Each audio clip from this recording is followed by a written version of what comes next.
The theme of this year's conference is TCL New Improvement. You got to turn your mic on. It's on. It's not close enough to it. Yeah.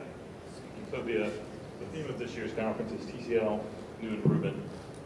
The subject of my paper and presentation here is something that's not really generally new, and the particular implementation is not proven, so it's kind of counter to the actual theme, but it fits in several ways. PKI itself is not new. The first X.5 unknown standard was approved in 1988, around the same era as TCL itself. The implementation, which is a PKI package in TCL Live, is relatively unproven. It's handling cryptography, but it's really my implementation.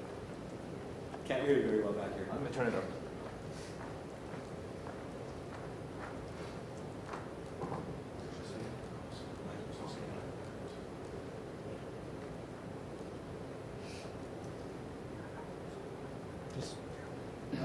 All right.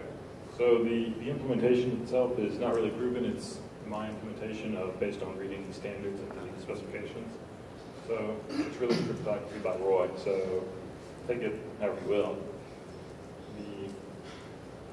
The first things first, what is PKI? It's the infrastructure required to support a public key-based system of identification and secure message encryption. What's the point of PKI? Why do we have such an infrastructure in place? What does it provide? It's got some complexity, it's fancy words like PKI. Well, there's a popular saying on the internet, no one proved that you're not a dog. But what if you needed to do that? What if you needed to prove that you were not a dog? For example, if you wanted to create an account on the notorious dog-hating website, Cats Are Us. Here, let's slide for this. CatsAreUs.org. Well, they require that you prove that you're not a dog. You have to do that in some way. You can either, obviously the most direct way would be to go to them, CatsAreUs.org, and have them directly inspect you and validate that you're not a dog. However, this is not always feasible. CatsAreUs.org may be far away. There may be other things that prevent that from actually being able to be undertaken. So another way that it could be done is they could have some other entity inspect you and provide proof in the form of, for example, a note indicating that you are in fact not a dog. Your local veterinary clinic, for example, you can go there, you can get it inspected, verified, checked out for dogness, and they will write you a note. You'll take it to the CatsAreUs.org website. They'll inspect it and say, well, this is a great note, but anybody could have written it. How do we know you're actually not a dog? At which point you can point to the bottom of the note where the signature is, and they'll welcome you aboard as a newest member. Thanks to that, he's certifying that you're not a dog. Certificates in the PKI world are that signed note.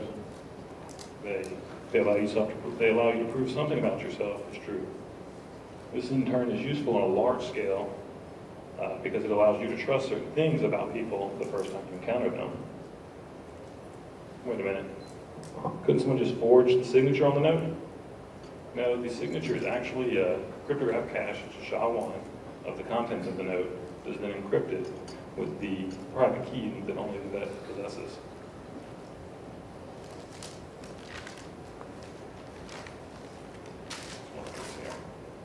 In this way, it's impossible to forge or alter the note. This is due to the properties of public key cryptography. The PKI method, or the PKI module in TCL only supports RSA, so we'll mostly talk about that. RSA is a public key cryptography system. This means it uses two different but related keys, the public key and the private key. Any information encrypted with a private key can only be decrypted successfully with a public key. This property allows you to prove that you have access to the private key without actually divulging the private key or allowing others to derive the private key from your proof. Next. All right, in RSA, the its actual implementation is relatively simple. It's just the plain text raised to the power of the private exponent, all mod the public key modulus. And this can be reversed using public key, RSA decryption using the public key, which is the ciphertext then raised to the public key exponent, all again mod the modulus. Back to our note. The signature is really the hash of the contents raised to the power of the private key, as we saw previously. And that's a really large number. The private key exponent is going to be somewhere on the order of 1,024 bits at minimum in a modern public key infrastructure implementation. So when you're talking about a plain text, in which case is a hash, being 160 bits or larger, raised to a number that's 1,024 bits, it's a really large number. These are some of the largest numbers we work with in computers today. We then take the modulus of that, which is still a really large number. It's also going to be in the order of 1,024 bits, but obviously smaller than some number raised to an extreme number like that.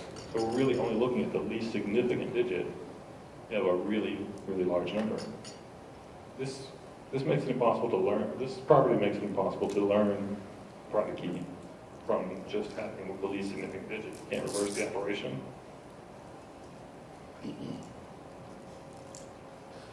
Without the public exponent.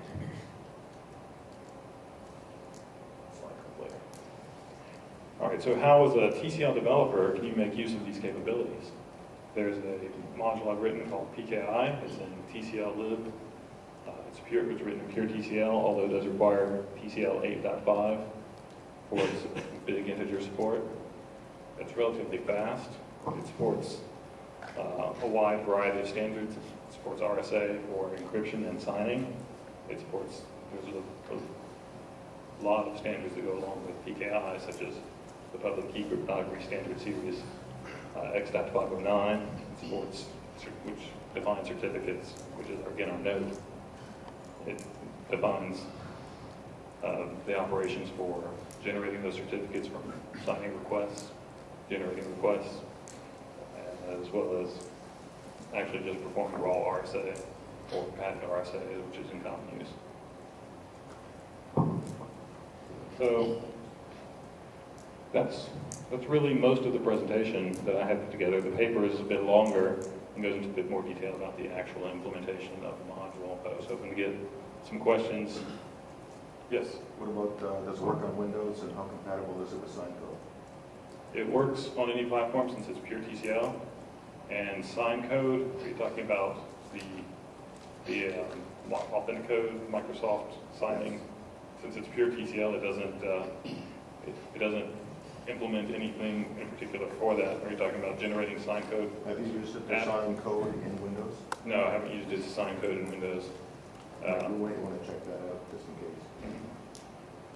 So, how long does it take the NSA to crack 1,024 bits? it depends on what they're doing. Theoretically, yeah. If the mathematical properties hold true, then it should be infeasible in a given amount of time on 1,024 bits, but most people have moved to 2,048 bits, and that's the current recommendation, with larger exponents being obviously more secure. That's why they're logging your keystrokes. Yeah, the most common vulnerability would be to obtain the private key, and that's the general weakness is that the private key must be protected, although it doesn't have to be shared in general, which is one of the properties that allows it to be more secure than a symmetric system. So how do you store your private keys? It depends. I have different ways of doing it. The PKI module, which is pure TCL, doesn't support talking to hardware security modules, but there is an extension I've written called PKI, PKCS11, which supports talking to hardware security modules such as smart cards. And that's actually what my private key is. I have no way to read my private key. I can only ask the smart card itself to perform operations such as RSA on my private key. How good would it be to just store it on the USB drives? That's generally pretty good. The disadvantages, and that's standardized in a method called PKCS number 15. The disadvantage is that wherever you take that USB drive, you're taking your private key. What I have seen done, that's interesting but not really Tcl related, is using an existing hardware token such as a smartphone as a hardware security module. So you have your smartphone, it connects over Bluetooth to your laptop. Your smartphone is the only thing that ever has access to your private key, but you can talk over Bluetooth and ask it, your smartphone, to do things, and it can say, well, this application is asking me to sign something, should I allow that? And so How long's your package been available? the PKI module package has been available for about a year, maybe 2 years, and the hardware security interface probably about a year.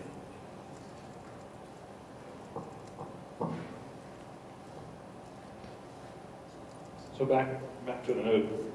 What would happen if, in our node example, somebody obtains a node, and back to your line of questioning, what happens if you lose that node? Somebody else gets it, a dog perhaps, and he goes to visit cattrust.org. Well, PKI account has a mechanisms for that called certificate revocation lists. And so if somebody observes you possessing your node, but acting like a dog for some reason, they can notify the issuing authority with the VED, which is actually in PKI terminology called a certificate authority. And they can update a list of certificates or nodes that have been invalidated. And then that can be checked online or offline by people trying to validate that node. The PKI module doesn't support any of the certificate revocation list checking right now, but that's planned in the future. In the package, do you have the code for a server to actually check the signature of an incoming Yes. package? Yes, the verification is part of the PKI, and it's really, because the PKI package really depends on trust. There's a lot of places where that's actually touched internally. So whenever you get a certificate, certificates only prove certain properties of yourself, of the issuer, or of the subject has been validated by the issuer. So when you're validating a certificate, you're only validating certain properties. So when you're verifying the certificate, you're actually verifying that those properties have not been altered. Okay, well, like on Windows, there's a list of authorized, what do you call them, certificate authorities? Right. Can you install, do you have any, how do you install certificate authority on Windows? I've never done that. The PKI module doesn't do any specific integration with Windows, so when it wants a certificate authority on any platform, it'll need the certificate authority's certificate, because that's in PKI, that's where you anchor your trust. Can you create your own one? So, Yes, you create your own in the PKI module. You can set up your basic certificate authority in the paper. In fact, it's about 4 or 5 lines to create your own certificate authority and start issuing certificates. great. Yes. I don't think any self-respecting dog would actually want to visit cats.com. I can't see it. Cats might get up to anything, you know, they're sneaky, but dogs are more straightforward. Dogs are sometimes curious. They like to go check things out, and especially if they're told not to. They become more interested in doing that. Any other questions? I think that's it for me.